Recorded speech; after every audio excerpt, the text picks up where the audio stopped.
गांव में एक परी। बहुत समय पहले की बात है। भारत के एक छोटे से गांव श्यामपुर में साधारण जीवन जीते लोग रहते थे। वहां के लोग खेती बाड़ी करते थे, छोटे मोटे काम करके अपना पेट पालते थे और बड़े ही ईमानदार और मेहनती माने जाते थे। पर इस गांव में एक बात की बहुत कमी थी, खुशियां। गांव के बच्चे मुस्कुराना भूल चुके थे, बूढ़े लोग अपने जीवन से थक चुके थे और युवाओं में आशा की कमी थी।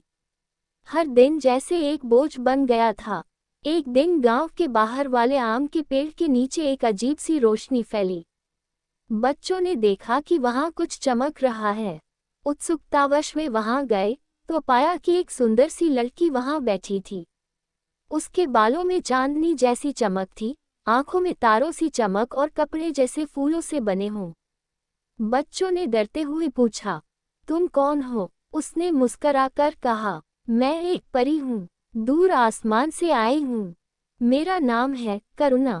बच्चे चौंके, परी? सच में? परी मुस्कराए और बोली, हाँ, लेकिन मैं सिर्फ कहानी की नहीं, सच की परी हूँ।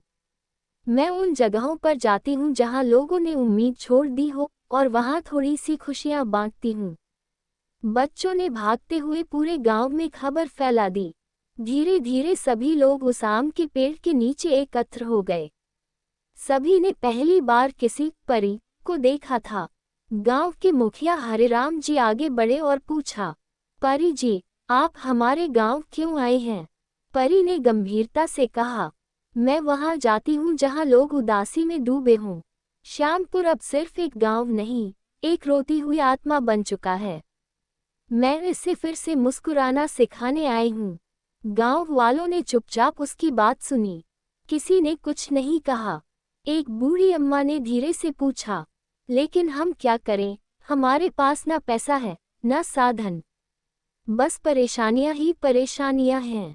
परी ने अपनी छड़ी घुमाई और कहा, आज से हर शाम गांव के चौपाल पर कोई भी आए और अपनी परेशानी कहे, लेकिन बाकी लोग सिर्फ सुनेंगे, बीच में नहीं बोलेंगे, आलोचना नहीं करेंगे। लोगों को ये बात अजीब लगी, लेकिन मान गए। पहली शाम को केवल 3 लोग आए। एक किसान ने बताया कि बारिश ना होने से उसकी फसल खराब हो गई।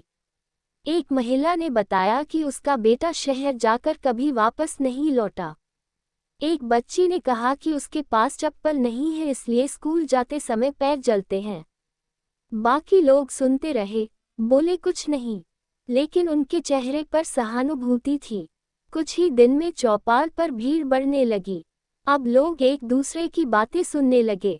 जिन्हें पहले कोई नहीं सुनता था, अब उन्हें अपनापन महसूस होने लगा। एक दिन परी ने एक डिब्बा निकाला। उसमें से रंग बिरंगे कागज के फूल निकले। उसने कहा, हर कोई इस फूल को एक दूसरे को दे और उसके साथ एक अच्छी बात कहे, कोई प्रशंसा, कोई दुआ या सिर्फ एक मुस्कान। शुरू में लोग हिचकिचाए, पर धीरे धीरे एक बच्चे ने अपनी माँ को फूल देते हुए कहा, माँ, आप सबसे अच्छी खाना बनाती हो। एक किसान ने अपने बूढ़े पिता को फूल देते हुए कहा, बाबा, आपकी मेहनत ने ही मुझे मजबूत बनाया। गांव में हंसी लौटने लगी थी।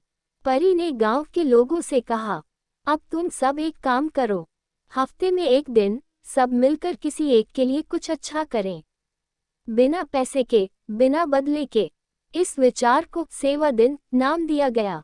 एक शनिवार सभी लोग उस विधवा बुआ के घर गए जो अकेली रहती थी और उनका घर गिरने को था।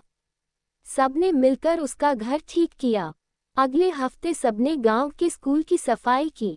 एक और हफ्ते वे सब एक गरीब परिवार को राशन देने गए। गांव में अब हर चेहरा मुस्कुराने लगा था। एक महीने बाद परी ने सबको चौपाल पर बुलाया। उसने कहा, अब मेरा काम पूरा हुआ। तुम सबने वह किया जो सबसे मुश्किल होता है, अपने दिल खोलना, दूसरों का दर्द समझना और एक होकर चलना।